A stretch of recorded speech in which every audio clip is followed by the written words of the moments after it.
नमस्कार। आज हम बात करेंगे एक तो वाहन के बारे में कि वाहन आप कब खरीदेंगे और जो कैलकुलेशन आपको दी जाएगी उससे आप इजीली अपने आने वाले ईयर्स को इजीली कैलकुलेट कर पाएंगे कि पर्टिकुलर किन किन सालों में वाहन खरीदने के योग बन रहे हैं और उस साल कोई ना कोई वाहन घर में आता अवश्य है।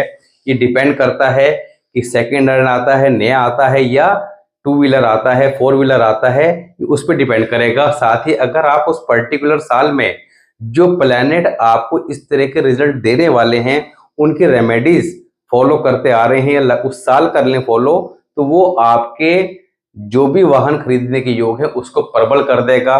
प्रबल करने से क्या होगा कि वाहन की कैटेगरी क्या होगी ये उस पर डिपेंड करेगा। आप सपोज कीजिए कोई गाड़ी 5 लाख की भी है और कोई गाड़ी 50 लाख की भी है, तो यहाँ पर अगर हम रेमेडीज वगैरह प्रॉपर करते हैं तो उस साल आप एक अच्छी गाड़ी निश्चित तौर पर खरीद सकते हैं।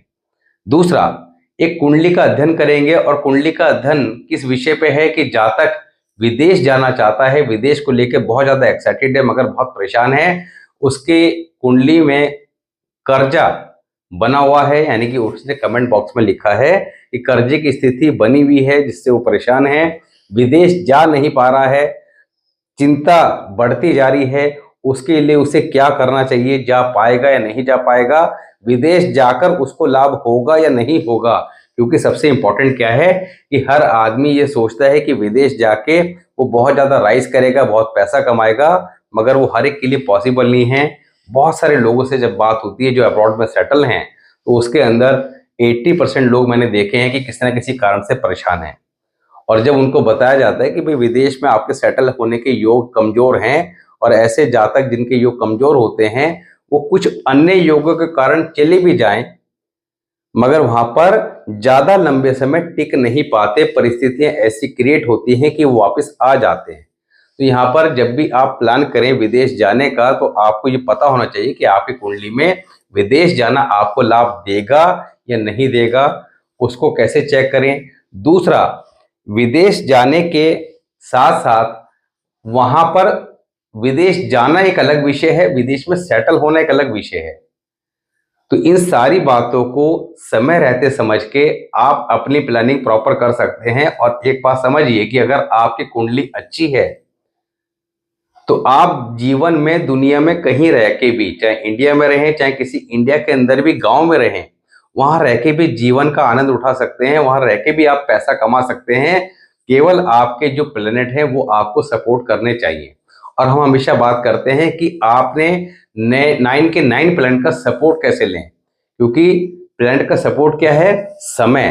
तो समय मेहरबान तो गधा पहलवान, अदरवाइज लाइफ में कितने मर्जी आप दिमाग लगा लो कुछ नहीं होता है। जब परेशानी आती है तो आदमी आसमान से जमीन पे आ जाता है। तो समय रहते समझें, परेशानियों को आने ना दें।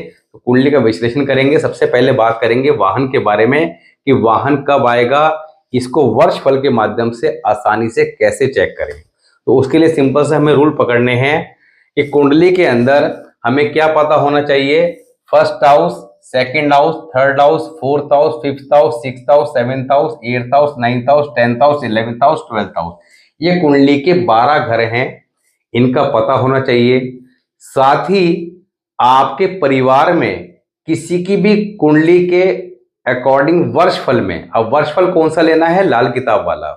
यहाँ पे लोग कई बार गलती क्या करते हैं कि जब किसी ऐप के माध्यम से वर्षफल फाइंड आउट करते हैं तो उसके अंदर वो वैदिक का वर्षफल निकाल लेते हैं, मगर यहाँ पर जो रूल दिए जा रहे हैं वो आपने लाल किताब कुंडली का जो वर्षफल होता है वो आपका लाल किताब सेक्शन के अंदर आपको इजीली मिल जाएगा स्क्रॉल करके कि लाल किताब का वर्षफल कैसे निकालते हैं, ये पहले भी कई बार बताया। तो वहां पर जाके आपने चेक करना है आपकी फैमिली में किसी की कुंडली में भी वर्षफल में जब ये योग आएगा, और वर्षफल कैसे निकालना है, कैसे उसको समझना है, ये आपको कई बार बताया गया है पिछली वीडियोस में। वर्षफल के ऊपर स्पेशली वीडियो बनी हुई है, वहां जाकर आप समझ सकते हैं। बहुत ही सरल है, आसान है, एक बार देखेंगे एकदम आपको आसानी से समझ में आ जाएगा। समझने का फायदा क्या है कि आप इन रूल्स को चेक कर सकते हैं कि भाई ये रूल इस वाले वर्षफल में आ रहे हैं या इससे नेक्स्ट वाले में आ रहे हैं या इससे नेक्स्ट वाले में आ रहे हैं, किसी न किसी साल में आएंगे। उससे आपको ये पता लग जाएगा कि इस पर्टिकुलर ईयर के अंदर वाहन के योग आ रहे हैं, प्रॉपर्टी बाय के योग आ रहे हैं, गोल्ड बाइंग के योग आ रहे हैं, या किसी परेशानी के योग आ रहे हैं, तो वर्षफल के बेनिफिट है। और वर्षफल के बारे में डिटेल में आगे हम बात करने वाले हैं, और वो इतना डिटेल में होगी कि आप उसको एंजॉय करेंगे, ताकि आपको ये पता लगेगा कि इस साल क्या क्या हो सकता है या क्या क्या होने वाला है। तो आप जब वर्षफल को समझना सीख जाएंगे तो आने वाले 5 साल 10 साल को इजीली प्लान कर पाएंगे कि मेरे कौन कौन से साल अच्छे जाएंगे, कौन कौन से साल परेशानी देने वाले रहेंगे। मगर सबसे important part, remedies. Do always remedies according to your lagan kundli and वर्षफल, so date बड़ी कोई समस्या जीवन में आए नहीं। अगर योग बने हुए हैं और आप लगातार रेमेडीज करते जा रहे हैं तो परेशानियों से बचे रहेंगे, चीजें ज्यादा परेशान नहीं करेंगी। तो सिंपल सा रूल है, वाहन की जब बात करते हैं तो वाहन के लिए चंद्रमा और शुक्र दोनों ही लग्जरी यानी कि वाहन के कारक हैं। अब चंद्रमा क्यों है? क्योंकि चंद्रमा घोड़े का कारक है, और चंद्रमा जो है पुराने समय में जब हम बात करते थे कि कौन से प्लैनेट किस चीज का कारक है, तो चंद्रमा को घोड़े से कनेक्ट किया गया। घोड़ा पुराने समय में वाहन के रूप में इस्तेमाल किया जाता था कहीं आने जाने के लिए। आज के समय में 4 व्हीलर 2 व्हीलर ये सब चीजें इस्तेमाल होने लगी हैं। तो चंद्रमा आज के समय में वाहन का सीधा सीधा कारक है। शुक्र, शुक्र किस चीज का कारक है? लग्जरी का, आराम का। तो वाहन किस लिए इस्तेमाल किया जाता है? एक आराम के लिए, एक लग्जरी के लिए। तो जो लोग लग्जरी लेविश लाइफ जीते हैं उनके पास उतना ही बढ़िया वाहन होता है। तो शुक्र और चंद्र दोनों ही वाहन से कनेक्टेड होते हैं।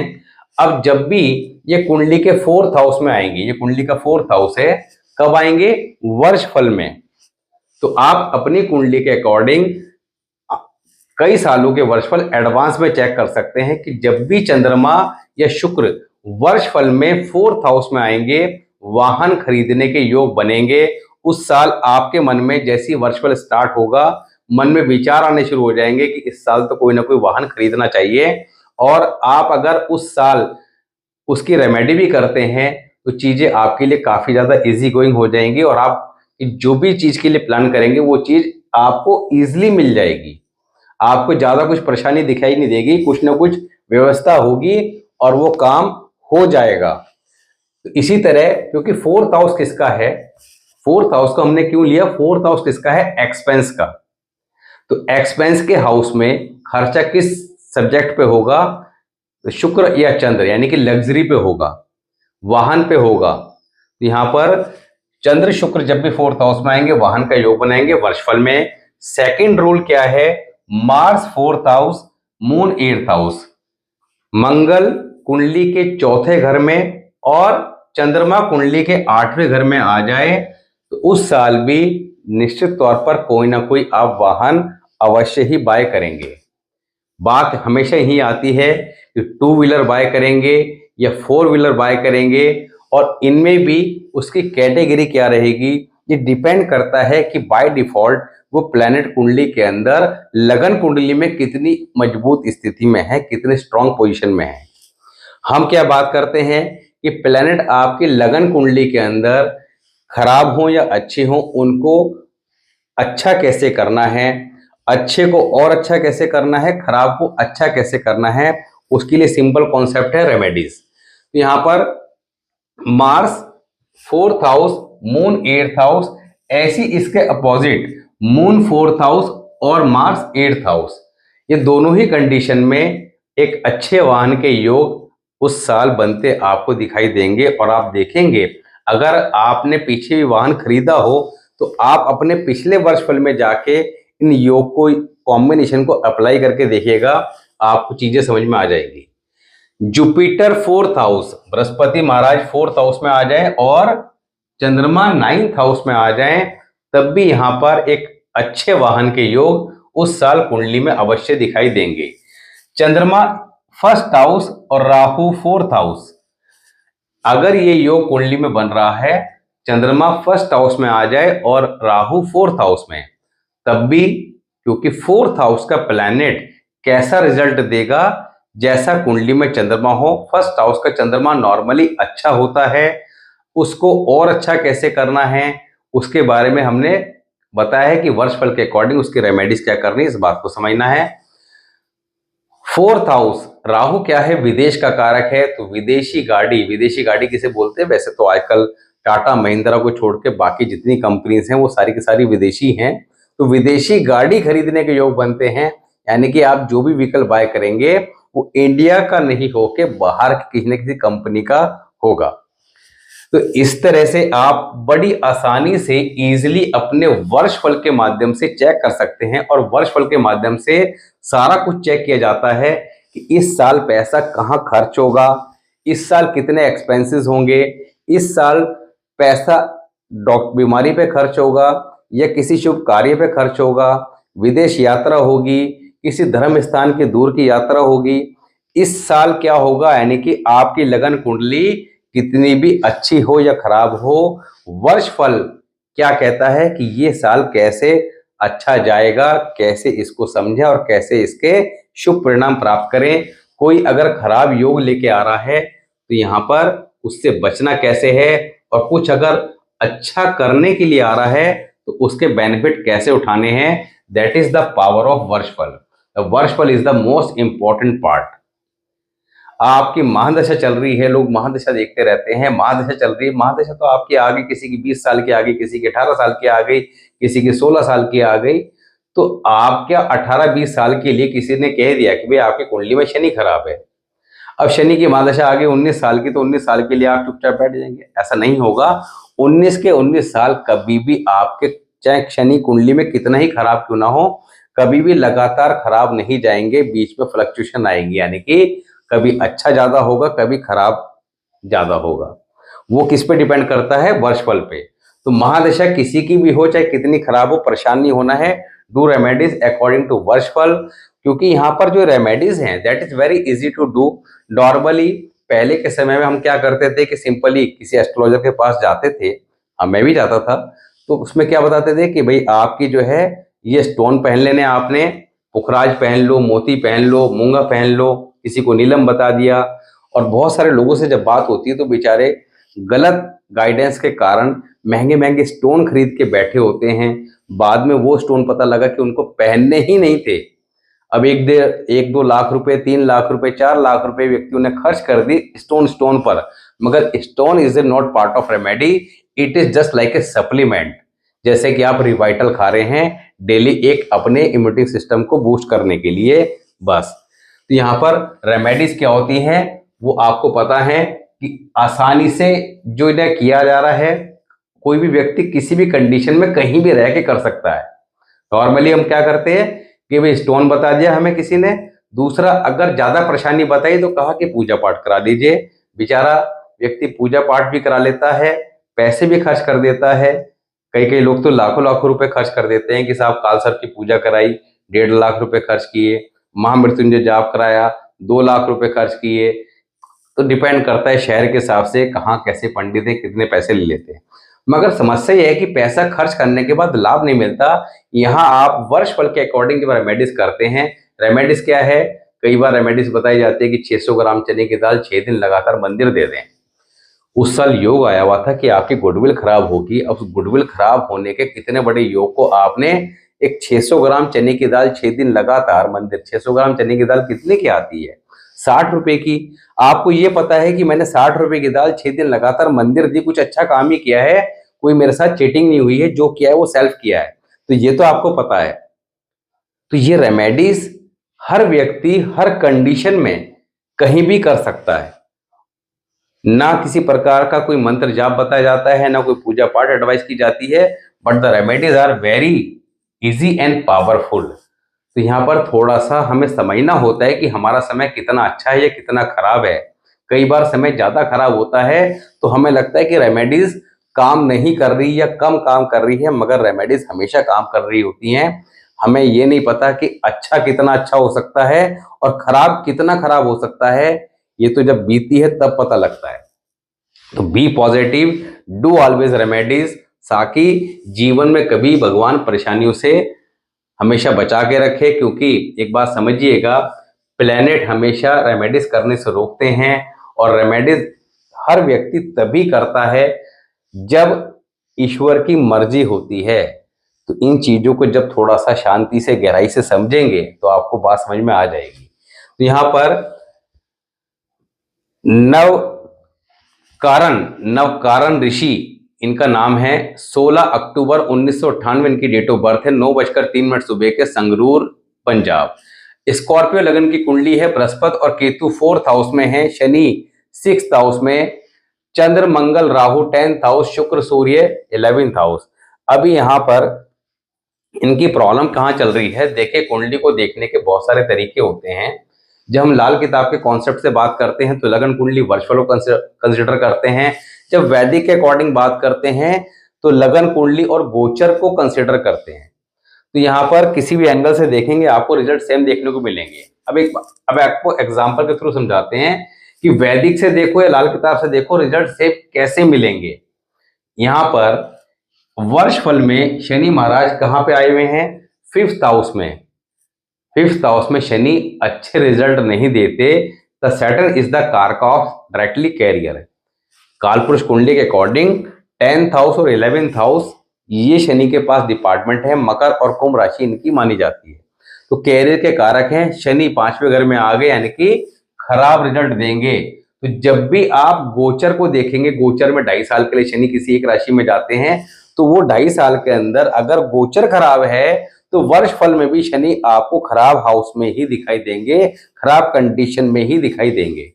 मगर इसका इलाज क्या है कि रेमेडीज कहाँ होगी, वर्षफल से। अब एग्जाम्पल समझिए, ये तो लाल किताब के वर्षफल के अकॉर्डिंग शनि 5वें घर में आए हुए हैं, मगर शनि अभी चल कहाँ रहे हैं, शनि अभी चल रहे हैं मीन राशि में। और मीन राशि के अंदर अगर आप इनकी कुंडली के अकॉर्डिंग इनका अष्टवर्ग चेक करेंगे तो शनि ने मीन राशि में कितने नंबर दिए हुए हैं, सिंपल सी बात है 2 नंबर दिए गए हैं शनि के द्वारा मीन राशि में। तो जिस राशि में शनि ने 4 से कम नंबर दे दिए, 4 एवरेज हैं यानी कि ठीक ठाक रहेंगे, ना खराब ना अच्छे, मगर 4 से जितना कम है, 3 है तो खराब, 2 है तो बहुत खराब, 1 है तो बहुत ज्यादा खराब, और 0 है तो बस फिर तो आप समझ ही लो। तो शनि ने मीन राशि में 2 नंबर दिए हैं। दूसरा 12 नंबर की राशि 5th हाउस में है और 5th हाउस के अंदर टोटल 22 मार्क्स मिले हुए हैं यानी कि 28 से कम है। तो हाउस भी वीक है, उस राशि के अंदर शनि ने मार्क्स भी कम दिए हैं यानी कि मीन राशि के अंदर शनि का गोचर इनको खराब रिजल्ट ही देगा। एंड शनि क्या है, दुख के देवता है, किसी न किसी प्रकार के दुख में उलझा के रखेगा। कैरियर का दुख इनके जीवन में चल रहा है। इसके बाद आप समझेंगे शनि जो है 2027 में मेष में जाएंगे। मेष में भी शनि ने 2 नंबर ही दिए हैं यानी कि मेष में भी 2.5 साल जब गोचर करेंगे तब भी इनको यही सेम समस्याएं परेशान करेंगी। कब जाके रिलीफ मिलेगा, जब ये मिथुन राशि में एंट्री करेंगे यानी कि अगले आने वाले लगभग 6-7 साल ये दुखी करने वाले हैं। और आप देखेंगे कि अगले 6-7 साल के अंदर वर्षफल के अंदर भी शनि हमेशा ही खराब पोजीशन में दिखाई देंगे। तो ऐसे देख लो या वैसे देख लो मगर रिजल्ट एक ही दिखाई देंगे। मगर फाइनली बात आती है कि रिजल्ट तो चेक कर लिए, करना क्या है, इलाज यहां से होगा। अब कुंडली की बात करते हैं तो यहाँ पे स्कॉर्पियो लगन की कुंडली है, बृहस्पति केतु 4th हाउस में, शनि 6th हाउस में, चंद्र मंगल राहु 10th हाउस, सूर्य और शुक्र 11th हाउस। अब ध्यान से समझिएगा लगन कुंडली क्या कहती है। बृहस्पति 4th हाउस में है, अच्छी पोजीशन में है, ऐसे जातक बुद्धिमान होते हैं, ज्ञानवान होते हैं, इसमें किसी प्रकार का डाउट नहीं। मगर ऐसे जातक जीवन में जो पढ़ाई करते हैं उससे संबंधित काम करते नहीं हैं। और जो लोग कर रहे होते हैं वो 5-7 साल 10 साल करने के बाद डेफिनेटली अपना ट्रैक चेंज करते हैं। अभी आगे बात करेंगे कि ये लोग किस लाइन से पैसा ज्यादा कमाते हैं। बृहस्पति के साथ केतु भी हैं, तो these people are obedient child also, अपने माता पिता के आज्ञाकारी भी होते हैं। Just like a Shravan Kumar, they always take care of their parents, ये इनकी सबसे बड़ी स्पेशलिटी होती है। बृहस्पति केतु एक साथ में है तो ऐसे जातक थोड़ा स्पष्टवादी भी होते हैं, कोई बात थोड़ी दाएं बाएं की लग जाए सामने वाले को स्पष्ट जवाब भी दे देते हैं। केतु 4th हाउस में है, जातक जन्म स्थान से दूर जाके तरक्की करेगा, जन्म स्थान पर रहेगा तो लाइफ में काफी ज्यादा चैलेंजेस रहेंगे। अब जन्म स्थान से दूर कहाँ जाना है, ये कैसे तय करें। अब ये बात कर रहे हैं विदेश जाने की। विदेश जाने के लिए आपको सिंपल क्या चेक करना है, कुंडली का 12th हाउस। अगर आपकी कुंडली का 12th हाउस अच्छा है, पावरफुल है, तो आप विदेश जाके लाभ प्राप्त करेंगे। विदेश जाना आपके लिए लाभदायक रहेगा, वहां जाके तरक्की करेंगे। मगर वहीं अगर वो वीक है तो यहां पर 12th हाउस अस्पताल भी है, जेल खाना भी है और अननेसेसरी एक्सपेंसेस भी हैं। इनकी कुंडली के अंदर वीक है। ओनली 23 मार्क्स मिले हैं अष्टवर्ग में। इसका मतलब क्या है कि जातक विदेश अगर चला भी गया किसी कारण से, तो वहां पे जाके इनको ज्यादा लाभ नहीं मिलता है, परेशान ही रहते हैं और फाइनली इंडिया वापस आते हैं। तो ये डिसीजन इन सब बातों को समझ के लेने में काफी ज्यादा हेल्पफुल रहता है। और मेरा मानना यह है कि जब आप अपने प्लैनेट्स के अकॉर्डिंग चलते हैं, साथ ही रेमेडी भी करते हैं, तो आप दुनिया में कहीं रह लें, इंडिया में कहीं रह ले, किसी गांव में रह ले, आप एक कमरे के अंदर बंद होके भी पैसा कमा सकते हैं।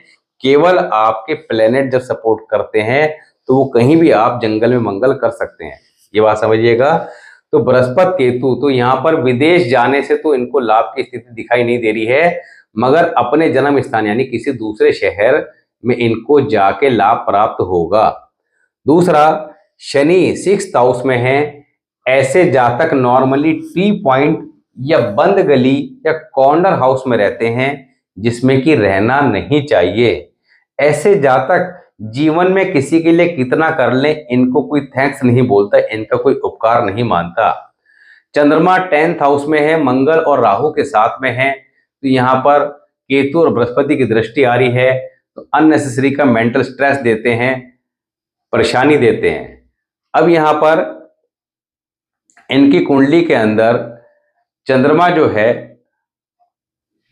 वो 10th हाउस में है। 10th हाउस का चंद्रमा क्या करता है, केतु की दृष्टि भी आ रही है, तो जातक अपनी मदर से अटैच भी होता है, मदर से किसी न किसी बात पे झगड़ा भी होता है, और जातक की मदर की आई रिलेटेड या स्टमक रिलेटेड या पैरों से रिलेटेड कोई ना कोई सर्जरी भी अवश्य होती है। शुक्र 11th हाउस में है, लॉट्स ऑफ एक्सपेंसेस के योग बनाते हैं और 6 नंबर के साइन में है। ऐसे जातक के दिमाग पे पैसा पैसा घूमता रहता है, how to get money, how to earn more money, पैसा कहां से आएगा, कैसे आएगा, प्लान करते रहते हैं। They always worried about the money. और यही कारण है कि ये विदेश जाना चाहते हैं, क्योंकि पंजाब के जितने भी लोग हैं उनको सबसे ज्यादा क्रेज रहता है विदेश जाने का। बाहर के जितने भी लोगों से बात होती है उसमें भी 80% लोग जो हैं वो पंजाब से ही होते हैं। सारे के सारों की डेट ऑफ बर्थ जो है पंजाब की होगी। आधा पंजाब तो विदेश में सेटल है। मगर मेरा ये मानना है कि आप अपने प्लेनेट को अगर ठीक कर लें तो आप जहां रहो वहीं पे पैसा कमा लोगे। ये एक मन का वहम है कि विदेश जाके कमाई होती है, अपने देश से अच्छा कुछ भी नहीं होता। अगर योग होते हैं, देखिए जिसके योग होते हैं वो तो जाएगा ही जाएगा, उसको तो वो नहीं भी जाना चाहेगा तो चला जाएगा, मगर जिसके योग नहीं है वो जाएगा तो उसको वहां परेशानी रहेगी। अब यहां पर करना क्या है ये इंपॉर्टेंट है। तो यहां पर ऐसे जातक किस फील्ड से अच्छा पैसा बनाते हैं, ज्ञान बांटने का किसी प्रकार का भी कोई भी कार्य। अब यहां पर एजुकेट करना, तो यहां पर पढ़ाई, जैसे कि शिक्षक का प्रोफेशन हो गया, एस्ट्रोलॉजर का प्रोफेशन हो गया, आप योगा टीचर का हो गए, या और भी 50 तरह के प्रोफेशन है जहां पे आप लोगों को टीच करें, ज्ञान बांटें, पढ़ाएं। ऐसी फील्ड में ये काफी ज्यादा सफल होते हैं, तरक्की करते हैं। तो इनको करना क्या है, चीजों को ठीक करने के लिए, और अभी ये जो भी प्रयास कर रहे हैं उसमें सफलता पाने के लिए उपाय करने हैं लगन कुंडली और वर्ष फल के अनुसार। तो लगन कुंडली के अनुसार क्या उपाय करने हैं, डेली पीपल पे जल देना है संडे को छोड़कर, माथे पे, कानों पे, गले पे, नाभि पे और हाथ धोकर जीभा पर केसर का तिलक लगाना है। तीसरा, टी पॉइंट, बंद गली या कॉर्नर हाउस अवॉइड करने हैं। लेदर की चीजों का इस्तेमाल नहीं करना और लेदर की आइटम कभी किसी से गिफ्ट नहीं लेनी।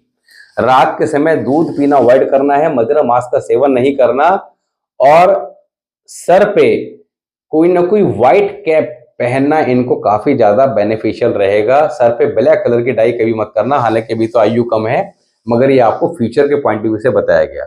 व्हाइट कैप का सेवन, व्हाइट कैप पहनना आपको काफी ज्यादा बेनिफिशियल रहेगा, तो व्हाइट कैप अवश्य पहना करें। एक कांच का बर्तन लेना है आपने, जैसे डाबर की शीशी आती है 1 kg वाली, तो कांच का बर्तन में गंगा जल भर के 10 ग्राम का चांदी का स्क्वायर पीस डालकर, जिसके कॉर्नर नुकीले हों, बंद करके अपने पूजा स्थान में सदैव रखें। सोमवार के दिन स्थापित कर लीजिएगा। तो ये उपाय जो आपको बताए हैं ये तो सदैव करने ही करने हैं। आपको एक चीज और बता दें, क्या नाम है आपका, नवकरण जी, कि आपके आने वाले समय में, अभी तो आप कैरियर को लेकर चिंतित हैं, मैरिड लाइफ में भी चैलेंजेस रहेंगे। यहाँ पर शादी जब करें तो प्रॉपर कुंडली मिला के करें, और आफ्टर मैरिज हस्बैंड वाइफ दोनों अपने अपनी रेमेडी जरूर करें, अदरवाइज ये चैलेंजेस डेफिनेटली मिलेंगे।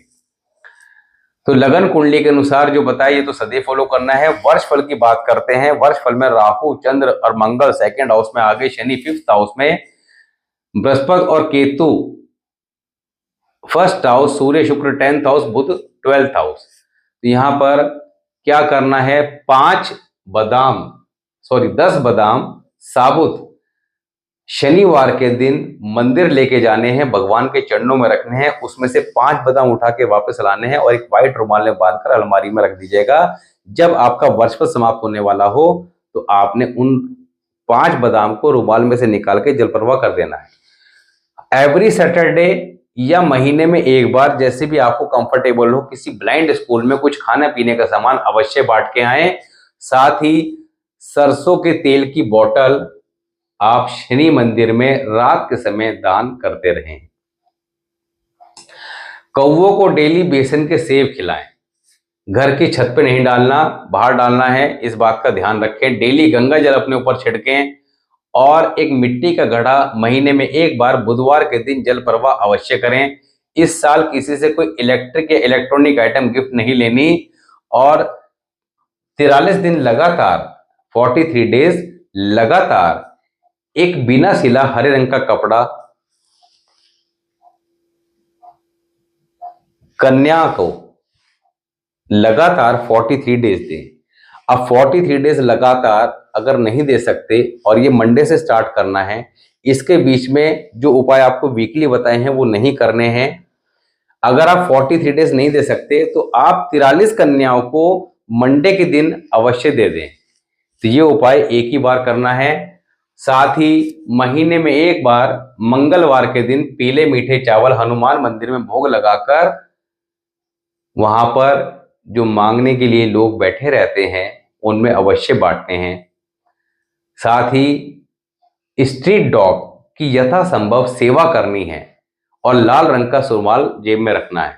तो ये उपाय इस प्रकार करें। ये उपाय करने से आपको अवश्य लाभ होगा।